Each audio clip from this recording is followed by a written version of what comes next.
Islamic దేశాల్లో మీ హిందూ ధర్మాన్ని కానీ ఎవరైనా వ్యతిరేకిస్తే వాడిని తీసుకొని పోయి జీవిత ఖైదీ చేసేస్తారు. అది కూడా మా సోదరులు తెలుసుకోవాలి. ఓకే, అర్థమైందా? ఇక్కడ ఏ ధర్మం వాడిని కూడా తిట్టేయవచ్చు. అన్ని ధర్మాలకు సమాన హక్కు ఉంది ఇక్కడ. కానీ అక్కడ ఇస్లాం ధర్మాన్ని తప్ప వేరే ధర్మాన్ని ఆచరించకూడదు అని చెప్పుకునే ఏది ఇస్లామిక్ దేశాలు ఉన్నాయో అక్కడ ఎవరైనా సరే హిందూ ధర్మాన్ని తిట్టమని చెప్పండి, వాడు అక్కడ చచ్చిపోయేదాకా జైల్లోనే ఉండాలి. అటువంటి దేశంలో ఉండి హిందువులనే తిడుతుంటే ఇక్కడ చట్టం లేదు అని అంటారు. ఏడ చట్టం ఉందండి? ఇప్పుడు నీతులు మాట్లాడుతున్నారు. హిందూ ధర్మ ఉద్ధారకులము, హిందూ ధర్మం రక్షించడానికే ఆ భగవంతుడు మాకు ఈ రూపం ఇచ్చి పంపించాడని చెప్తున్నారు. ఎవరైనా ముస్లిం ఒక మాట చెప్తే రోడ్ల మీదకి వచ్చి ధర్నాలు చేస్తారు కదా. సినిమాల్లో దేవి దేవతలకు నగ్నంగా ఒక సినిమాలో శివుడు పరిగిస్తుంటాడు బాత్రూంలో నుంచి, ఒక కామన్ మ్యాన్ అతన్ని తరుముకుంటాడు, రక్షించండి, శివుడేంది రక్షించమని చెప్పబోయేది. అదేవిధంగా దేవి దేవతలను ఎక్స్పోజింగ్ చేయిస్తారు. అదేవిధంగా ఒక సనాతన ధర్మాన్ని కాపాడడానికి నేను పుట్టినాను, సనాతన ధర్మం అని చెప్పి మా గౌరవనీయులైన పవన్ కళ్యాణ్ గారు చెప్తున్నారు కదా. ఆయన సినిమా ఏదో ఉంది, అత్తగారికి ఇంటికి దారి ఏంది అని చెప్పేది. ఆ సినిమాల్లో అతను ఇంద్రుడు అహల్య సన్నివేశాన్ని అక్కడ పెడతాడు. ఆ సన్నివేశం ఏంది? వేరే వాడి పెళ్ళానికి ఇంద్రుడు అనేవాడు పోయేసి వశపరుచుకునే ప్రయత్నం చేస్తాడు. ఏం మెసేజ్ ఇస్తున్నారు మీ ధర్మం గురించి? మీరు తెలిసి తెలియక ఒక సమీగా అని చెప్తే వాడిని రోడ్డు మీద తీసుకుని వచ్చి వాడి అమ్మ ఆలిని తిట్టి వాడికి పెట్రోల్ పోసి తగలబెట్టమని చెప్తారు. మీ ధర్మంలో ఉన్న వాళ్ళు మీ ధర్మాన్ని రోడ్డు మీద తీసుకొని వస్తుంటే మీరు హిందువులాగా ఏం చేస్తున్నారు? ఒక తల్లి చెప్తుంది, వినాయకుల అక్కడ ఏదైతే తిరుమల తిరుపతి దేవస్థానం మనసుకు బాధ కలుగుతుందండి, కళ్ళల్లో నీళ్ళు వస్తుంటాయి. ఇటువంటి సమాజంలో మేము ఎందుకు బ్రతకాలా? ఆ భగవంతుడు సంపేస్తే దరిద్రం పోద్దని చెప్పి అక్కడ తిరుపతిలో లడ్డు కల్తీ జరుగుతుంది. ఆ తిరుపతిలో లడ్డు కల్తీ జరిగితే అక్కడ లోపల వంట చేసేదంతా ఎవరు? 16 అణాల బ్రాహ్మణులు వడి వేసుకొని ఉండాలా. తడిగుడ్డతో లడ్డూలు తయారు చేస్తారు. చేస్తే ఒక తల్లికి కొన్ని యూట్యూబ్ ఛానళ్ళు ఉన్నాయి, వాళ్ళు ఉదయం లేస్తే జనాల్ని రెచ్చగొట్టి ముస్లింలను తిట్టించడమే వాళ్ళ జీవిత ఆశయంలాగా పెట్టుకున్నారు. ఆమె చెప్తుంది, ఈ తుర్కనా కొడుకుల వల్ల లడ్డూలో కల్తీ జరిగింది, ఈ తుర్కనా కొడుకుల వల్ల జరిగిందని చెప్పి. ఆ తుర్కనా కొడుకులకి దేవస్థానంలో ఏ నా కొడుకు తీసుకొని వెళ్తున్నాడో మా మసీద్లలో మేము తీసుకొని వెళ్తున్నాం. ఏదైతే మా పండుగలు జరిగితే మిమ్మల్ని వచ్చి అయ్యా రాండి సోదర భావంగా ఉంటామని చెప్పారు. ఏ రోజైనా మీరు మీ దేవస్థానాలు మాకు తీసుకొని వెళ్ళారా? మా దర్గాల కార్యక్రమాలు, మస్జిద్ల కార్యక్రమాలు, మిలాద్ నబీ కార్యక్రమాలు జరిగినప్పుడు స్టేజ్ల మీద మిమ్మల్ని తీసుకొని వచ్చి మా నెత్తి మీద పెట్టుకుంటాము. మీ బ్రహ్మోత్సవాలు, మీ తిరునాళ్ళు, మీ దేవుళ్ళ ఊరేగింపులు జరిగినప్పుడు ఏదైనా ఒక ముస్లింకి మీరు స్టేజ్ మీద కూర్చోబెట్టినారా? మీరు ప్రసాదాలు తినరు అంటున్నారు. మేము ఇస్తున్నాం కాబట్టి మీరు తింటున్నారు. మీరు ప్రసాదం ఇవ్వండి, మేము తినకపోతే అడగండి. మీరు ఇవ్వకుండానే మీరు డిసైడ్ చేసుకుంటే ఎలాగా? ఇప్పుడు మహేందర్ సమీ గారికి ప్రసాదం ఇస్తే తింటారు, ఖచ్చితంగా తింటానండి. ప్రసాదంలో విషం కలిపి ఉంటాను. మీరు తినే వస్తువు తింటారు, ఏ హలాల్ వస్తువు అయినా నేను తింటాను. ఎందుకంటే నా ధర్మము హలాల్ వస్తువులు తినడం నాకు నేర్పించింది. ఏ హలాల్ వస్తువు మహేందర్ కాదు, రోడ్డు పక్కన అడక్కని తినేవాడు ఇచ్చినా నేను కళ్ళకు అద్దుకొని తింటాను. తప్పులేదంటారు? తప్పే లేదండి. తప్పేంది చెప్పండి? ఆ మహాతల్లి చూస్తే ఆ తిరుపతిలో ఏదైతే లడ్డు ఉందో ఈ తుర్కనా కొడుకుల వల్ల దీంట్లో అంతా కలిపేశారన్నారు. రేపు ఆమె ఇంటి పక్కన ఎవరైనా ఉంటారు, వాళ్ళకి బిడ్డలు పుట్టకపోతే ఈ తుర్కనా కొడుకుల వల్ల మాకు బిడ్డలు పుట్టడం లేదని చెప్తారా? తప్పు జరిగితేమో ఇది. ఇంకొకటి ఏంటంటే మాట్లాడితే వీళ్లకు ఇంతమంది సంతానము 18 మంది బిడ్డలు, 20 మంది బిడ్డలు, 4 పెళ్ళిళ్ళు చేసుకుంటారు, 10 పెళ్ళిళ్ళు చేసుకుంటారు అంటారు మహేందర్ గారు. 4 పెళ్ళిళ్ళు మా ఆచారం, అది మా ఆచారం అలాగుంది. అది మేము రాసుకుంది కాదు, భగవద్ గ్రంథం అది. అల్లా ఖురాన్లో ఎన్ని పెళ్ళిళ్ళు చేసుకోవాలో ఎలాగ చేసుకోవాలో రాసి ఉన్నాడు. దాని గురించి మీరు ఏదైనా మాట్లాడాలంటే ఇప్పుడు మీరు ఒక బుక్ రాస్తారు, దానికి మీరు ఆథర్.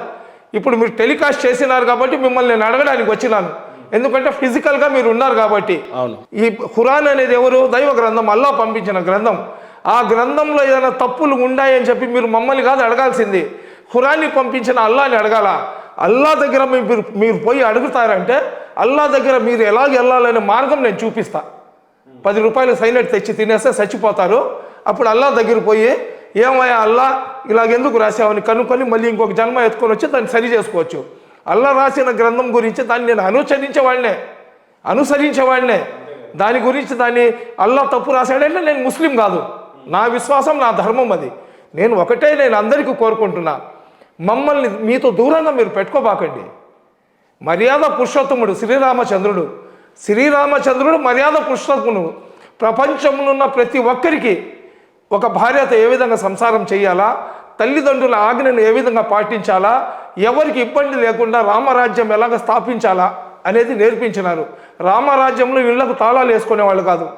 రామరాజ్యంలో ఇళ్లకు తాళాలు వేసుకునేవాళ్ళు కాదు. ఈరోజు పెళ్ళానికి రూమ్లో పెట్టి తాళం వేసుకొని పోయే పరిస్థితి వచ్చింది. బాగా చెప్పారు. సరేనా? ఇంకా మీరు ఏదో చెప్తున్నారండి. హిందూ దేవీ దేవతల గురించి మీకన్నా ఎక్కువ నాకు తెలుసు. ఎవరైతే శివుడు ఉన్నాడో శివుడికి ఏమని చెప్తారు? భోలా శంకరుడు అంటారు, నీలకంఠేశ్వరుడు అంటారు. నీలకంఠేశ్వరుడు అని ఎందుకు చెప్తారు? ఆ రోజు రాక్షసులకు దేవుళ్ళకు యుద్ధం జరిగితే అమృతం గురించి, అమృతం రాక్షసులకు వచ్చేస్తుంది, విషం దేవుళ్ళకు వెళ్ళిపోతే ఆ విషాన్ని తీసుకొని అతను తాగేసి తన కంఠంలో పెట్టుకొని రాక్షసులను సంహరించి ఏదైతే ఆ అమృతం ఉందో దేవుళ్ళని ఇచ్చిన అతని కంఠానికి ఆ విషం ఏదైతే ఉందో కంఠంలో నిలబడిపోద్ది. కాబట్టి అతనికి నీలకంఠేశ్వరుడు అంటారు. అటువంటి మహోన్నతమైన దేవి దేవతలను పెట్టుకొని, అటువంటి మహోన్నతమైన ధర్మాన్ని పెట్టుకొని, ఇదేదో యజ్ఞాలు చేసేటప్పుడు రాక్షసులు వచ్చి యజ్ఞాలను సర్వనాశం చేసేసి అక్కడ ఉన్న ముని కుమార్తెలను చర్చేసి వెళ్ళిపోయేవాళ్ళు. అక్కడ ఎవరైతే ఈ రాక్షసులకు పుట్టిన రావణాసురుడు అని కూడా చెప్పడానికి లేదు, ఆ రాక్షసుడికి పుట్టిన సంతానాలు అయితే ఎవరైతే ఉన్నారో వాళ్ళు కులాల మతాల మధ్య చిచ్చు పెట్టి దేశాన్ని అగ్నిగుండం చేసే ప్రయత్నం చేస్తున్నారు తప్ప నా హిందూ సోదరులు ఎవ్వరు కూడా చెయ్యరు. హిందూ సోదరులకు బలవంతంగా ముస్లింల మీద వ్యతిరేకతని పెంచే ప్రయత్నం జరుగుతుంది. హిందూ సోదరులకు బలవంతంగా ముస్లింలకు వ్యతిరేకంగా మాట్లాడే విధంగా తయారు చేసే ప్రయత్నం జరుగుతుంది. ఒక ముస్లిం అబ్బాయి ఒక హిందువుల అమ్మాయిని పెళ్లి చేసుకుంటాడు ప్రేమించి. ప్రేమ అనేది గుడ్డిది. ప్రేమకు హద్దులు ఉండవు, సరిహద్దులు ఉండవు. ఎవరినైనా ప్రేమించవచ్చు. ప్రేమకు వయసుతో నిమిత్తం ఉండదు. రాజు మెచ్చిందే రంభ, లైలా నల్లంగా ఉన్నా కానీ మజ్ను కళ్ళతో చూడండి. ఇన్ని కవిత్వాలు నేర్చుకొని ఇంత ఫిలాసఫీలు ప్రతి ఒక్కరు మాట్లాడతారు కదా. ప్రేమించినోడు అతనికి కన్న తల్లిదండ్రులను కూడా వద్దు అనుకొని ప్రేమించిన అమ్మాయి కోసం నిలబడతాడు. అదేవిధంగా ఒక అమ్మాయి అబ్బాయిని ప్రేమిస్తే నా తల్లిదండ్రులు, నా ధర్మం, నా తల్లిదండ్రులే వద్దన్న వాళ్ళు ధర్మాన్ని ఏం లెక్క చేస్తారు వాళ్ళు. నా ఆస్తుల్లో కూడా నీకు ఇవ్వనంటే నీ ఆస్తి కూడా నాకు వద్దుపో, నాకు నా ప్రియుడు కావాలని చెప్పి వాళ్ళు వెళ్ళిపోతారు. అలా పోయిన వాళ్ళకి లవ్ జిహాద్ ఏంది అంటే, ముస్లింలేమో ఒక హిందువుల అమ్మాయిని కానీ తీసుకొని వెళ్ళిపోతే లవ్ జిహాద్. అదే హిందువుల అబ్బాయి ముస్లింల అమ్మాయిని కానీ తీసుకొని వెళ్ళిపోతే లవ్ శ్రీరామ్ అంటే ఒప్పుకుంటారా? లేదు ఒక క్రైస్తవుడు హిందువుల అమ్మాయినో ముస్లింల అమ్మాయినో లుక్కొని వెళ్ళిపోతే దానికి లవ్ హల్లెలూయా అంటే ఒప్పుకుంటారా? అంటే మనకు నడిచినట్లు, నడవకపోతే ఇతరుల మీద నిందలు వేయడం అనేది మానేయాలా. రెండవది ఏంటంటే, ఇందాక కట్ అయింది అది. భారతదేశంలో కొన్ని లక్షల దేవస్థానాలు మసీదులు ఉన్నాయి, కొన్ని కోట్ల దేవస్థానాలు ఉన్నాయి, కొన్ని లక్షల చర్చిలు ఉన్నాయి. ప్రతి చిన్న దేవస్థానం కానివ్వండి, పెద్ద దేవస్థానం కానివ్వండి, చిన్న మసీద్ కానివ్వండి, పెద్ద మసీద్ కానివ్వండి, చిన్న చర్చ్ కానివ్వండి, ఫెలోషిప్ కానివ్వండి, పెద్ద బ్యాప్టిజం ఉండే చర్చ్ అయినా కానివ్వండి, ప్రతి దగ్గర ఒక పాస్టర్ ఉంటాడు.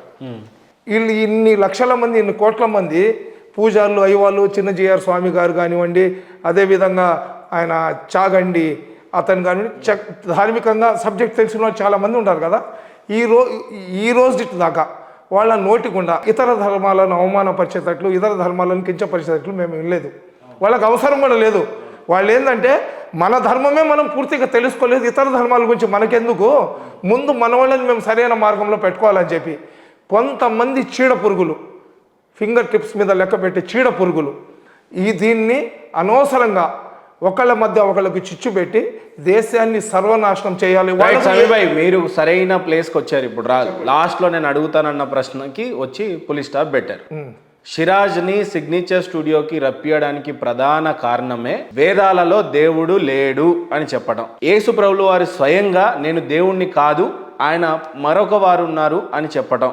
అక్కడ బైబుల్ పాపం వాళ్ళకి, అక్కడ యేసు ప్రభువు వారు పరిశుద్ధాత్మ యెహోవా బైబుల్ చాలా స్పష్టంగా చెప్తా ఉంటది. పరిశుద్ధాత్మ, కుమార, క్రియక దేవుళ్ళు అన్ని కూడా ఆయన ఒక్కడే అని చెప్తాడు పాపం. కానీ యేసు ప్రభువు వారు దేవుడు కాదంటాడు, శ్రీరాముడు దేవుడు కాదంటాడు, శ్రీకృష్ణుడు దేవుడు కాదంటాడు, ఆయన ఒక్కడే దేవుడు, ఆయన పేరు ఇది అని చెప్తాడు.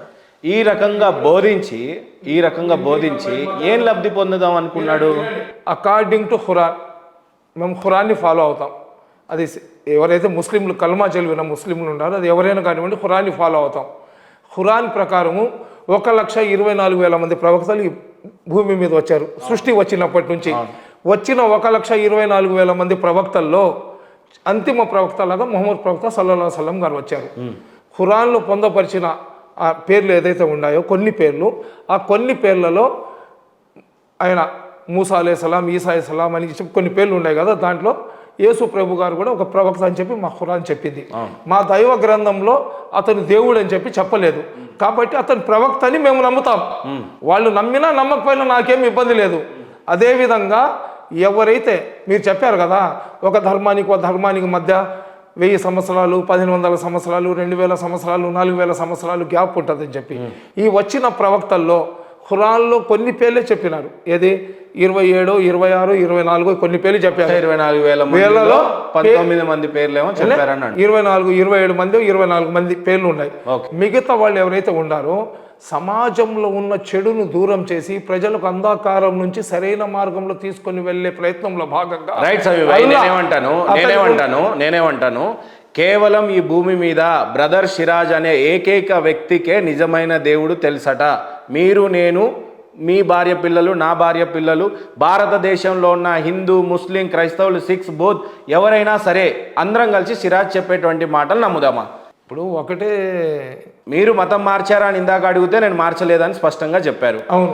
ఇప్పుడు ఈయన వేదిక మీద చాలా స్పష్టంగా నేనే వేదాలన్నీ చదివేశాను, ఉపనిషత్తులు చదివేశాను, పురాణాలు చదివేశాను, ఖురాన్ చదివేశాను, బైబుల్ చదివేశాను, నిజదేవుడు ఆయన ఒక్కడే ఉన్నాడు, మీరందరూ తెలుసుకోవాలా. ఒరే బుద్ధిహీనులారా, మీకు బుద్ధి లేదు, నా కొడకలారా, మీరు అందరు కూడా వేదికల ముందు కూర్చోండి, నేను వేదిక మీద కూర్చుంటా, నేను ఫేక్ పండితులను తీసుకొస్తా, ఫేక్ పాస్టర్లను తీసుకొస్తా, చూసారా బైబుల్ ఓడిపోయింది, చూసారా వేదాలు ఓడిపోయినాయి, నేను నిజదేవుడిని చెప్తున్నాను, నేను ప్రకటిస్తున్నాను, నమ్మండ్రా అని చెప్తున్నాడు. ఏం చెప్తారు దానికి? ఏనండి, చూసేవాళ్ళు గొర్రెలు అయితే బర్రెలు భరతనాట్యం చేసినాయంట. అలాగా భగవంతుడు మాకు ఆలోచన శక్తి ఉన్నాడు. అతను చెప్పిన ప్రతి మాటకు తల ఊపేవాళ్ళు ఉన్నన్ని రోజులు ఇట్లాంటి వాళ్ళు. ఈరోజు మేము సిరాజీని అడ్డుకట్టే వేయవచ్చు, రాధా మనోహర్ దాస్ని అడ్డుకట్టే వేయవచ్చు, ఇంకొక ఆయన ఎవరో ఒక ఆయన ముస్లిమ్స్ మాట్లాడితే సిరాజ్ గారు చెప్పినటువంటి మాటలతో మీరు ఏకీభవించారా? సిరాజ్ గారు ఏ దేవుడు అయితే చెప్పాడో ఆ దేవుడిని మీరు నమ్మడానికి స్పష్టంగా సూటిగా ఆమోదిస్తారా? నేను కాదండి, ఏ ముస్లిం కూడా దాన్ని ఏకీభవించడు.